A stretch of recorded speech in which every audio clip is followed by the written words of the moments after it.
میں نے اپنی بیوی کو پریشان کرنے کے لیے جھوٹ بولا کہ جب آپ کا ہمارے یہاں فلاں موقع پہ جھگڑا ہوا تھا تو میں نے آپ کو 3 طلاق دی تھی، حالانکہ نہ جھگڑا ہوا تھا نہ طلاق دی تو نہیں تھا، کہنے کی کیا ضرورت ہے؟ تم بلا وجہ یہ لفظ زبان پر کیوں لاتے ہو؟ ڈرانے کے اور طریقے نہیں ہیں۔ طلاق تو ایک ایسا لفظ ہے کہ ایک روایت میں کہ اللہ کا عرش ہل جاتا ہے، اور ایک حدیث میں کہ ابغض الحلال عند اللہ الطلاق، سب سے اللہ کے ہاں ناپسندیدہ چیز طلاق ہے۔ یہ کیا ہے؟ میں نے طلاق دی تھی، ایسے ڈرا رہی ہے بات، ٹھیک ہے طلاق نہیں ہوگی، لیکن ایسی باتوں سے ڈرانے کا کیا مطلب ہے آخر؟ اصل میں مشکلات میں ہم لوگ عجیب ہیں کہ یورپ کی دنیا جو ہے، ماڈرن دنیا جو ہے، یورپ پورا ہے، امریکہ ہے، جرمنی ہے، اور ملک جو ہے، وہاں کی عورت جو ہے نا وہ اتنی شطر بے مہار ہوتی ہے کہ خاوند کو نچا کے رکھتی ہے پتلیوں کی طرح۔ مجال ہے کہ خاوند کو کھڑا رہے، نہ کہے بیٹھ بھی نہیں سکتا۔ اور ہمارے یہاں کی عورت بیچاری گائے بھینس بکری کی طرح ہے کہ اس کو کام بھی کرنے پڑتے ہیں، جھاڑو بھی لگانے پڑتے ہیں، گالیاں بھی کھانی پڑتی ہیں، خاوند کے تانے اور کوسنے بھی سننے پڑتے ہیں۔ یہ بیچاری مظلوم ہے۔ معتدل صرف وہ لوگ ہیں جو دین والے ہیں، جن کے ہاں دین ہے اور اس پر عمل بھی کرتے ہیں۔ ان کے گھروں میں الحمدللہ کچھ انصاف بھی ہے کہ ماں کا درجہ ماں کے ساتھ ہے، بہن کا بہن کے ساتھ ہے، بیوی کا بیوی کے ساتھ ہے، اچھا ایک دوسرے کے ساتھ گزر بسر ہے، اچھا اکٹھے بیٹھ کے کھانا پینا ہے، ہنسنا بولنا ہے۔ بس ان کی کوئی زندگی میں سکون ہو تو ہو، ورنہ عام ہمارے دیہاتوں میں تو عورت ایک مزدور ہے بیچاری، سارا دن کام کرتی ہے۔ انا للہ و انا الیہ راجعون۔ ابھی کپاس کی چنائی کا وقت آئے گا، چنائی کون کریں گی؟ عورتیں کریں گی۔ اسی طرح اگر ساری یعنی چاول لگانے کا وقت آئے گا تو چوپے کون لگائیں گی؟ عورتیں۔ سارا دن وہاں کام کریں گی، گھر میں آ کے پھر خاوند کی مار بھی کھائیں گی۔ یہ تو جب قبر میں جائیں گے نا ان کو پتہ لگے گا کہ ہم نے بیویوں کے ساتھ کیا سلوک کیا۔ حالانکہ حضور پاک نے فرمایا استوصوا بہن خیرا، خبردار اپنی بیویوں سے بھلائی کیا کرو، فإنہن اوان لکم، وہ قیدی کی حیثیت میں تمہارے پاس ہے۔ اور یہ بھی فرمایا کہ خیرکم خیرکم لأہلہ، تم میں اچھا وہ ہے جو اپنے گھر والوں بیوی کے ساتھ اچھا ہو۔ اور فرمایا انا خیر لأہلی، میں اپنی بیویوں کے ساتھ اچھا ہوں۔ حضور ہمیں بیماری میں بھی باقاعدہ اجازت لیتے تھے کہ میں فلاں بیوی کے گھر میں رہ جاؤں۔ سفر میں حضور جاتے تھے تو سب بیویوں کو بٹھا کے قرعہ ڈالتے تھے کہ کس کا نام نکلے گا ساتھ جانے کے۔ حالانکہ حضور پابند نہیں تھے شرع، اللہ نے ان کو پابند نہیں کیا، جس کو چاہے لے جائیں، لیکن پھر بھی اللہ کے پیغمبر جو تھے وہ عدل کرتے تھے تاکہ امت کو سبق ملے۔ آج تو حضرت اب آدمی دوسری شادی کر لیتا ہے، پہلی بیچاری 2 4 سال ماں باپ کے گھر پڑی رہتی ہے، اس کو پوچھتا بھی نہیں، حقوق تو کیا ادا کرے گا، ملتا ہی نہیں اس کو جا۔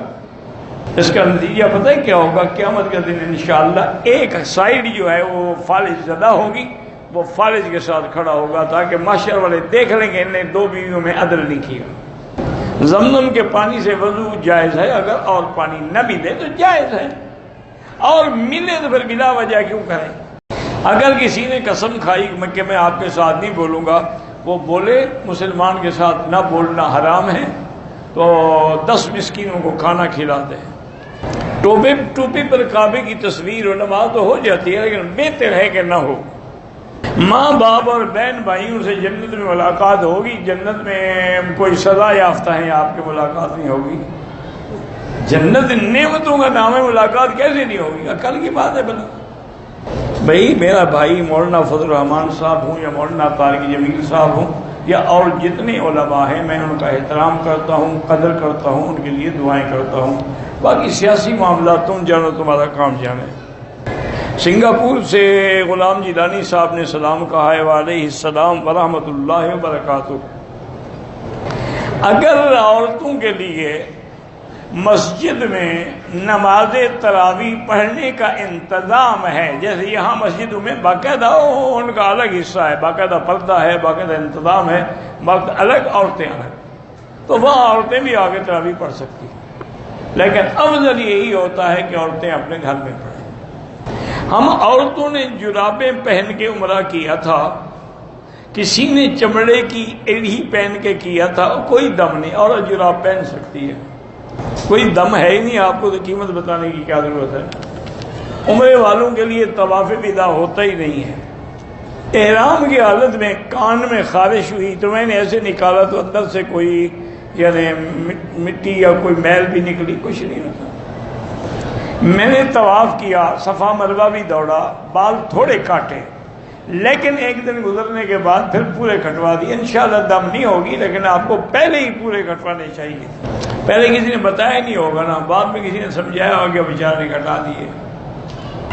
ایک آدمی نے حج کیا ہے، طواف زیارت اور صفا مروہ نہیں کی، اس کا حج بھی نہیں ہوگا اور بیوی بھی حلال نہیں ہوگی۔ اب فوراً طواف زیارت بھی کرے اور ایک بڑا جانور بھی ذبح کرے۔ بڑے جانور سے مراد ہوتا ہے گائے، بھینس، اونٹ۔ 6 مہینے گزر گئے، اس کو بھی طواف کا ٹائم نہیں ملا ہے۔ پھر حج میں کیوں جاتے ہو؟ جاؤ تو صحیح حج کرو۔ ایک آدمی گیا تھا، آپ کا سامان بھی لایا تھا، اس کا ایکسیڈنٹ ہو گیا، اللہ مغفرت فرمائے۔ اور یہ بھی قرآن کے آداب میں ہے کہ جب پڑھو تو آیت آیت کو سمجھ کے پڑھو، جلد بازی نہ کرو۔ ایک ایک آیت جو ہے اس کو بنا الحمدللہ رب العالمین، تاکہ تمہیں پتہ لگے تم نے کیا پڑھا۔ یعنی ایک پاؤ پڑھو بجائے اس کے کہ 2 پارے پڑھو اور تیز یعلمون تعلمون یعلمون تعلمون، پتہ ہی کوئی نہیں کہ کیا پڑھا ہے، اس کا کوئی فائدہ نہیں، وہ تو الٹا ثواب کے گناہ ہوتا ہے۔ تھوڑا پڑھو، ایک پارا پڑھ لو، ایک پاؤ پڑھ لو، ایک صفحہ پڑھ لو، لیکن بنا بنا کے سنوار کے پڑھو۔ اور اگر قرآن کا ترجمہ آتا ہے تو جہاں جہاں اللہ کی رحمت کی آیات ہیں وہاں اللہ سے رحمت مانگو۔ دعا مانگنے کا طریقہ یہ ہوتا ہے۔ یہ بھی جائز ہے کہ یار دعا کرو، ہمارے لیے دعا کرو، یہ بھی ٹھیک ہے، لیکن اصل دعا وہی ہے جو دل سے نکلتی ہے۔ اور جہاں آیت وعید ہو، عذاب کا واقعہ کوئی آ جائے تو اللہ کے عذاب سے پناہ لو۔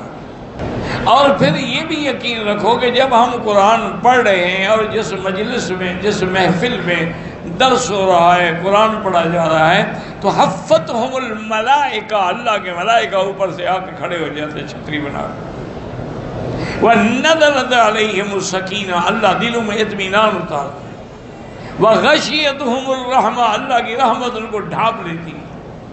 اور دوسری بات ایک یاد رکھیں کہ ہم کیا کہہ سکتے ہیں، یہی کہہ سکتے ہیں کہ ہماری بدقسمتی ہے کہ دشمنوں نے اسی قرآن کو پڑھ کے دنیا میں عروج حاصل کیا ہے۔